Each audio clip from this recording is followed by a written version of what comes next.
आज आमे जेउ घटना विषय कथा हेबा ताहा कौनसी काल्पनिक कहानी एहा होछि गोटे प्रमाणर विश्लेषण। ओडिसा रे घटिथिबा एक अजब घटनारू मिलिथिबा एकमात्र रेकर्डिंग आउ आज आमे सेही कैमेरा रे कैद होइथिबा प्रतिटी दृश्य आउ शब्द को खिनभिन करी देखिबा। तेबे आसंतु सीधा मूल तथ्य ऊपर को जिबा। समय थिला 2018, स्थान मयूरभंज और आमर ही पूरा विश्लेषण केन्द्रबिंदु हेउछि गोटिए मात्र कैमेरा रेकर्डिंग। हाँ, यही गोटे जिनिस ही से भयंकर रातिर एकमात्र साक्षी। यही रेकर्डिंग रा मुख्य चरित्र माने हेउछंदी 4 जण सांग, राजेश, सुमित, देव एवं अनिल। समस्ते कळमा पहाड़ गाँर आ सेमानंकर दुस्साहसिक काम पई सेमाने सही अंचल रे बेस जनाशुना थिले।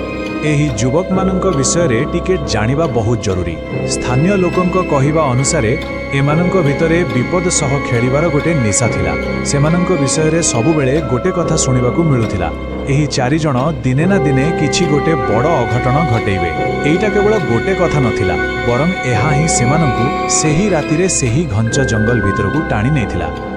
तेबे आउ डेरी न करी आसंतु सीधा सड़क सेही रेकर्डिंग भितरकू जिबा। आमे एहार विश्लेषण ठीक सही मुहूर्तरू आरंभ करिबा जेबे सेमाने जंगल रे पाद देले। टाइमलाइन उपरे नजर पकांतु। राति ठीक 10टा 4 सांग जंगल भीतर को गले। ठीक 15 मिनिट परे 10:15 रे कैमेरा गोटे अजब नीरवता को रेकर्ड करुछि। कोनोसी जीवजंतु बा पक्षीर शब्द नाही। आउ तापरे 10:25 रे प्रथम असंगति। सुमित्र स्वर सुनी परुछु किए जणे आम पछे पछे चलुछि, किंतु मात्र 5 मिनिट परे जेतेबेले अनिल कैमेरा बुले देखुछि सेठी केही भी नाहांती। तेबे एठारे गोटे बड़ प्रश्न सामने आसुछि, जो शब्द रेकर्ड हैला ताहा कोन केवल मनर भ्रम थिला, अंधार आउ भयर सृष्टि होइतिबा एक कल्पना, ना एहा एक प्रकृत सतर्कवाणी थिला जाहाको सेमाने बुझी पारिले नाही। रेकर्डिंग आमको धीरे धीरे जंगल आहुरी भीतर को नहीं जाउछि, गोटे परित्यक्त भंगारुजा घर पाखक। सेही अंचल रे लोके एहाको भूतकोठी बोली कहନ୍ତି। आउ एई ठारू ही घटना गोटे नुआ मोड़ नेउछि। कैमेरार ऑडियो रे देवर स्वर सुबुछि, चल भीतर को जाओ। बोधुए एही गोटिए निष्पत्ति ही सबुठारू बड़ भूल थिला। सेमाने भीतर को पाद देइछंती कि नाही, हठात पछरु गोटे भारी कबाट बंद हेबार प्रचंड शब्द रेकर्ड होइछि। सते जेमिति केही जाने सुनी सेमानक बाहरिबार रास्ता बंद करदेला। घर भितरे गोटिए परे गोटिए अजब जिनिस रेकर्ड हेबाकू लागिला। प्रथमे कैमेरा रे विजुअल ग्लिच, तापरे हठात एक अजଣା स्वर सुबुछि, जाओ एठारू जाओ। आउ ठीक एहा परे कैमेरा कांध उपरे गोटे कला छाई को गति करुथिबा कैद करुछि, जहार कोनोसी उत्स देखा जाउ नाही। किंतु परिस्थिति सेतेबेले भयंकर होइगला जेतेबेले गोटे अदृश्य आक्रमणर प्रमाण रेकर्ड हैला।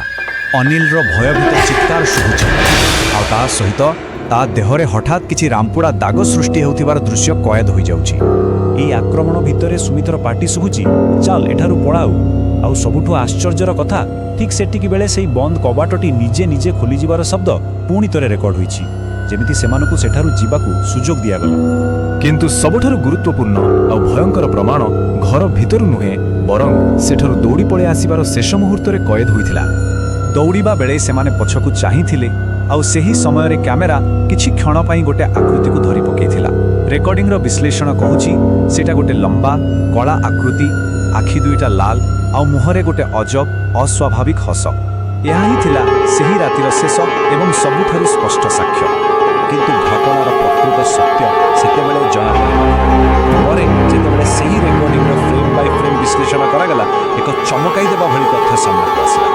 एही तुलना को देखा सेमानकर अनुभव करुथिला जे छाईटी घर भितर देखागला, किंतु रेकर्डिंग रो सत्य किछि अलगा थिला। सत्य थिला सेही छाईटी सेमाने घरे पसिबार बहुत आगुरु सेमानक पछे पछे ठिया होइथिला। एहार अर्थ विपद सेमानकु बहुत पूर्वरु अनुसरण करुथिला। एही घटना सेही रातिरे सरी नथिला, एहार प्रभाव सेमानक मन उपरे गभीर भावे रहि जाइथिला। परवर्ती समय रे अनिल रो एही बयान से आमको छाड़ी नाही, एहा स्पष्ट करुछि जे सेही अनुभूतिर प्रभाव सेमानकु छाड़ी नथिला। तबे शेषरे एही गोटिए प्रश्न रहि जाउछि। रेकर्डिंग आमको बहुत किछि देखैला, बहुत किछि सुनेइला, किंतु भाबी देखंतु गोटिए कैमेरार लेंस जहा कैद करि पारिला नाही, सेही अदृश्य सत्यगुणिक कौन थिबो? केउ कथा सबुदिन पाए रेकर्ड हेबारु रहिगला।